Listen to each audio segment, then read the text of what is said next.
A paz do Senhor, igreja, tudo bem? Estamos aqui para mais uma aula da nossa escola bíblica dominical.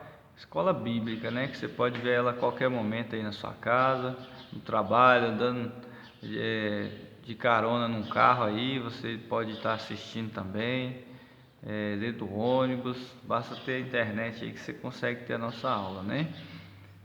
Hoje nós estamos com a lição de número 6. A lição de número 6 diz assim: usando a fé diante dos confrontos.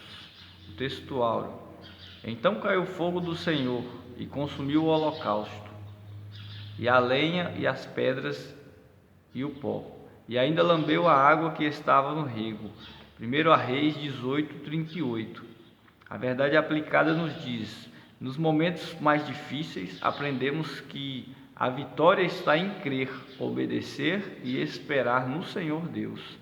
O objetivo dessa lição é ensinar que o Senhor tem métodos peculiares de agir, mostrar que a misericórdia divina sempre nos socorre e apresentar que Deus responde com fogo. O texto de referência vai estar lá em 1 Reis, capítulo 18. Os irmãos podem acompanhar nas suas Bíblias aí, tá bom? Então também na nossa revista digital, né? Estou aqui com a nossa revista digital. Então os irmãos podem acompanhar em 1 Reis, tá? Capítulo 18. Os textos que eu vou ler está nos versículos 22, 23, 24 e 39. É alternado, tá bom? Então, no 22, 1 Reis 18, 22 diz assim: então disse Elias ao povo: só fiquei eu por profeta do Senhor, e os profetas de Baal são 450 homens. 23. Deem-se-nos, pois, 2 bezerros, e eles escolham para si um dos bezerros, e o dividam em pedaços, e o ponham sobre a lenha, porém não lhe metam fogo. Eu prepararei o outro bezerro, e o porei sobre a lenha, e não lhe meterei fogo. 24.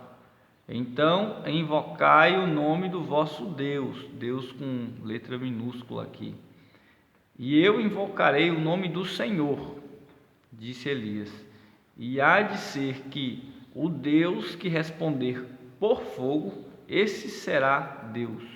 E todo o povo respondeu e disse: é boa esta palavra. Aí lá no 39 diz assim: o que vendo todo o povo, caíram sobre os seus rostos e disseram: só o Senhor é Deus, só o Senhor é Deus. Glória a Deus. Nós vamos compreender o que essa introdução aqui nos está dizendo no decorrer da lição. A introdução diz assim: diante das crises que assolam o mundo, muitos cristãos não têm conseguido superá-las de forma bíblica e inteligente. Nesta lição, veremos que o profeta Elias encontrou força em Deus para triunfar sobre os problemas da vida. Essa lição se passa em um contexto, irmãos, que a nação de Israel estava dividida, né? O povo de Deus, o povo eleito por Deus, estava dividida, né? Até porque por uma má gestão, né, dos seus governantes anteriores, estavam divididas vamos dizer assim, o reino do sul e o do norte, né? Judá e Israel. Então tinham 2 templos. Surge nesse contexto, irmãos, Elias, né? Israel era governada por um rei chamado Acabe, né? Casado com uma mulher que não partilhava, né, da fé, né, que chamava Jezabel. E Elias surge nesse contexto, né? Elias, um profeta de Deus, surge falando verdades, né?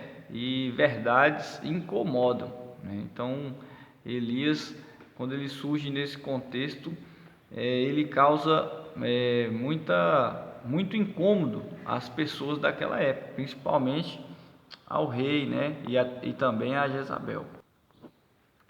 É preciso crer e obedecer e esperar no Senhor Deus, né? Nosso ponto de partida dessa lição será esse, que o ponto 1 vem dizendo que sobre Elias e suas provações, né?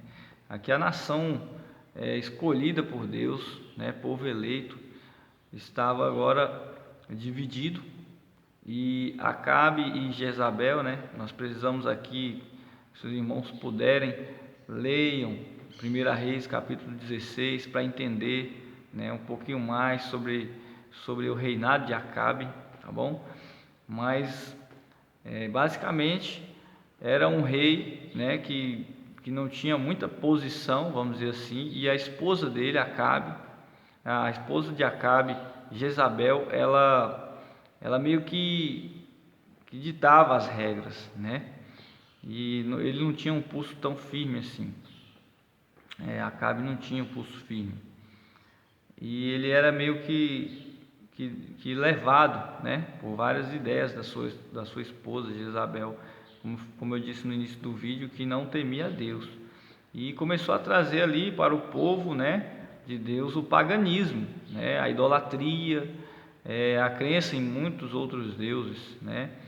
E nesse contexto aqui, por exemplo, nós vamos falar de um Deus, né, com letra minúscula, né, que era Deus da fertilidade, Deus da chuva, o Deus Baal, né? Então Elias surge nesse contexto, né? E a gente não sabe a genealogia de Elias, Elias simplesmente surge do nada aqui como profeta de Deus para trazer a verdade àquele povo, para trazer a verdade àquele reinado naquela época.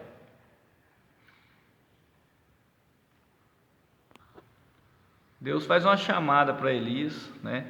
Elias, quando é chamado por Deus para trazer a verdade, né, naquele meio ali do povo pagão, né, povo idólatra. Isso aqui nós estamos falando do reino do norte, né? O reino do sul se conservou, mas que era a tribo de Judá, mas o reino do norte, né, ele veio recebendo essa influência externa, né? Jezabel mandava matar todos os profetas do Deus vivo, né? Jezabel tinha essa característica, ela mandava matar os profetas. E como é que um profeta poderia ali exercer, né, o seu ofício de profeta, né? Como que Elias reage ali ao chamado de Deus naquele momento, sendo que sabia que poderia morrer a qualquer momento, a mando de Jezabel.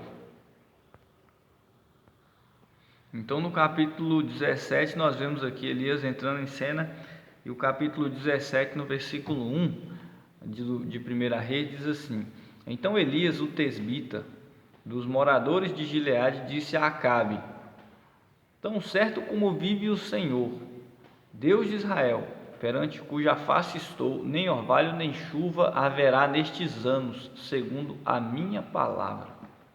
Então Elias ali prediz uma seca, né? E uma seca severa, e é o que acontece, para de chover em Israel. E diante disso Elias precisa se retirar dali, né? Elias se retira ali, Deus fala com Elias, se retira, vai para junto do ribeiro, né? E Elias sai e vai habitar próximo a um rio, né? E ali ele fica meio que escondido, né? Até porque a morte estava rondando Elias o tempo todo, né? Acabe queria pegar Elias, né? E ele fica ali por um tempo, e a peculiaridade aqui é que Deus alimenta Elias ali, né? Se Deus, quando ele manda Elias fazer aquilo, né, dizer que não vai mais ter chuva ali, quando ele profetiza aquilo dali, ele precisa fugir. Só que Deus não desampara ele. Deus mandava alimento para ele, pão e carne, através de pássaros, através de corvos. Então os pássaros, parece assim surreal, mas quando Deus ele quer agir, ele usa o que ele quer, né? Ele usa pássaros, ele usa jumento, ele usa quem for preciso para fazer a obra dele. Então imagina aí um reinado que tem ali um rei da fertilidade, né? O Deus da fertilidade, o Deus da chuva. Aí chega um profeta sem referências, né, na história e diz que não vai mais chover, né? Então ele confronta diretamente aquele Deus Baal. Então ali Deus cuida dele, porque foi Deus que mandou, foi Deus que agiu, foi Deus que deu aquela sentença para aquela nação.